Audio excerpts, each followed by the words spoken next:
Ya, Assalamualaikum warahmatullahi wabarakatuh. Selamat malam Bu Sari. Kami dari kelompok 5 untuk mempresentasikan dengan judul Pemasaran dan Pemasaran Relasional dengan anggota Muhammad Amin Al-Qurbi dan Linawati. Oke, lanjut. Pertanyaan pertama yaitu atas nama Nadia dari kelompok 4. Bagaimana peran pemasaran relasional dalam pemasaran jasa? Ini pemasaran relasional memiliki peran yang sangat penting dalam pemasaran jasa karena sifat layanan yang tidak berwujud dan seringkali melibatkan interaksi langsung antara penyedia jasa dan pelanggan. Di sini ada 6 bagian. Yang pertama, membangun hubungan jangka panjang. Yang kedua, meningkatkan kepercayaan. Yang ketiga, meningkatkan kepuasan pelanggan. Yang keempat, mengurangi biaya pemasaran. Yang kelima, pemberian layanan yang lebih personalisasi. Yang keenam, peningkatan WOM. Secara keseluruhan, pemasaran relasi memainkan peran krusial dan menciptakan pengalaman yang berfokus pada pelanggan. Yang nomor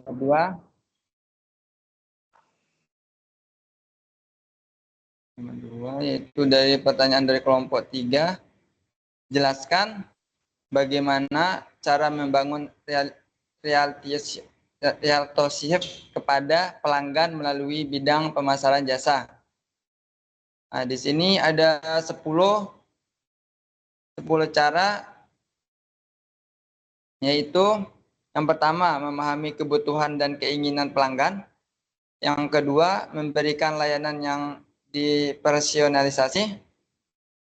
Yang ketiga, membangun kepercayaan. Yang keempat, memberikan pengalaman yang menyenangkan. Yang kelima, melibatkan pelanggan secara emosional. Yang keenam, menggunakan teknologi untuk mempermudah hubungan. Yang ketujuh, memberikan nilai tambahan.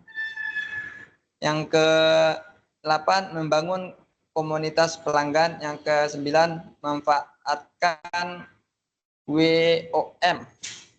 Yang ke-10, evaluasi dan perbaikan berkelanjutan. Oke, selanjutnya pertanyaan yang ketiga, yaitu dari Mas Leo, berikan analisis tentang langkah-langkah konkret yang dapat diambil oleh perusahaan jasa untuk mengimplementasikan pemasaran relasi secara efektif. Yaitu yang pertama, kita bisa untuk mengimplementasikan pemasaran relasional secara efektif. Perusahaan jasa harus melakukan langkah-langkah konkret yang melibatkan seluruh departemen dan pemasaran.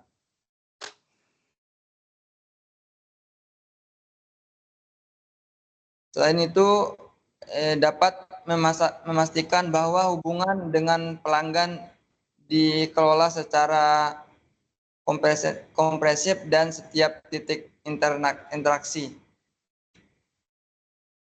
Yang keempat,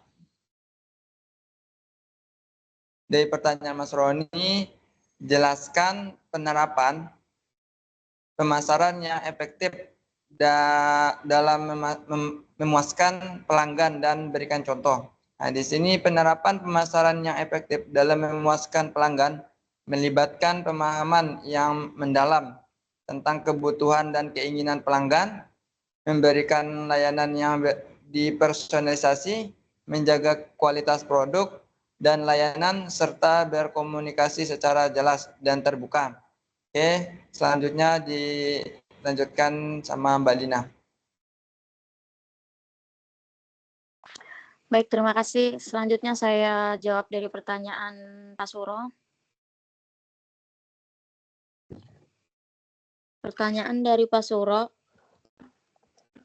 Bagaimana perusahaan dapat memanfaatkan media sosial untuk mengakses komunitas pelanggan?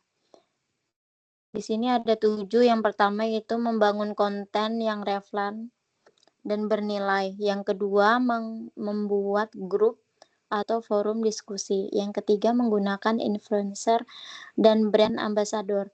Yang keempat, mengadakan event atau kontes online. Yang kelima, mendorong unsur konten atau konten buatan pengguna. Yang keenam, responsif terhadap komentar dan umpan balik. Yang ketujuh, menggunakan hashtag untuk membangun percakapan. Dengan strategi ini, perusahaan dapat memanfaatkan media sosial sebagai alat untuk membangun komunitas pelanggan yang efektif dan loyal. Selanjutnya, saya jawab pertanyaan dari Mas Amin. Berikan contoh perusahaan yang sukses menerapkan strategi pemasaran rasional. Apa yang membuat mereka berhasil?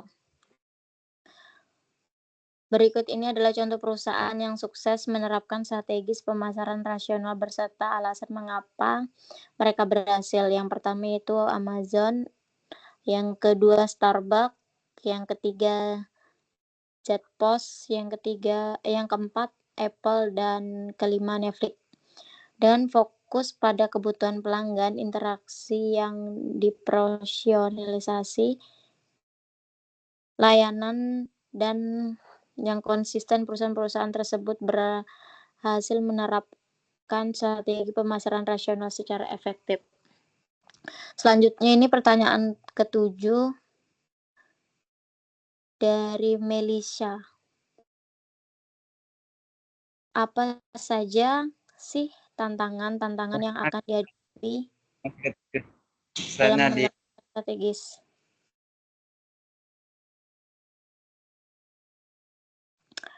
Yang pertama di sini mengumpulkan dan mengelola data pelanggan yang relevan. Yang kedua di sini mempersonalisasi tanpa perlu mengganggu. Yang ketiga memastikan konsistensi dalam layanan pelanggan. Yang keempat investasi waktu dan sumber daya.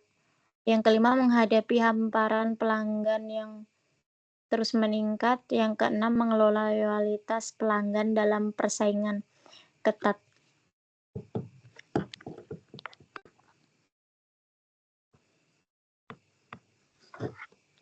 Selanjutnya, kesulitan dalam mengukur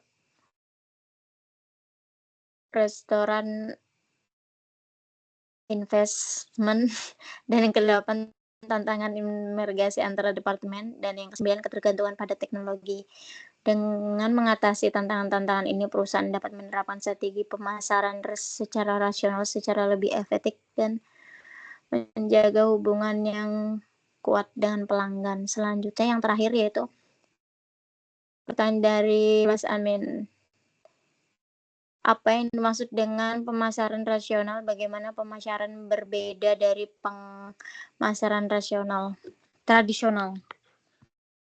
Di sini yang pertama, pemasaran rasional adalah kependekan dari pemasaran yang berfokus pada membangun, mempertahankan, dan memperkuat hubungan jangka panjang dengan pelanggan dibandingkan dengan hanya berusaha untuk mendapatkan penjualan atau satu kali. Tujuan utama pemasaran rasional adalah menciptakan loyalitas pelanggan yang tinggi dan memberikan pengalaman konsisten dan profesional. Contoh pembedanya pemasaran rasional dengan pemasaran tradisional. Starbucks menggunakan program loyalitas melalui aplikasi mana pelanggan yang dapat mengumpulkan poin untuk ditukar dengan produk gratis dan mendapatkan pengalaman yang profesionalisasi.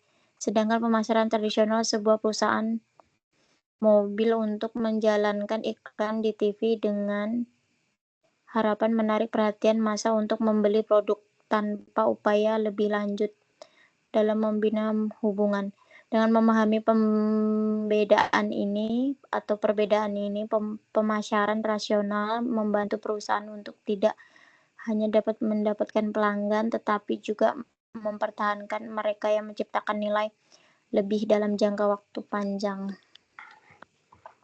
Sekian presentasi dari kami, kurang dan lebihnya mohon maaf dan terima kasih. Akan dilanjutkan dengan Mas Amin. Oke, mungkin presentasinya cuma cukup di sini aja. Sekian, Assalamualaikum warahmatullahi wabarakatuh.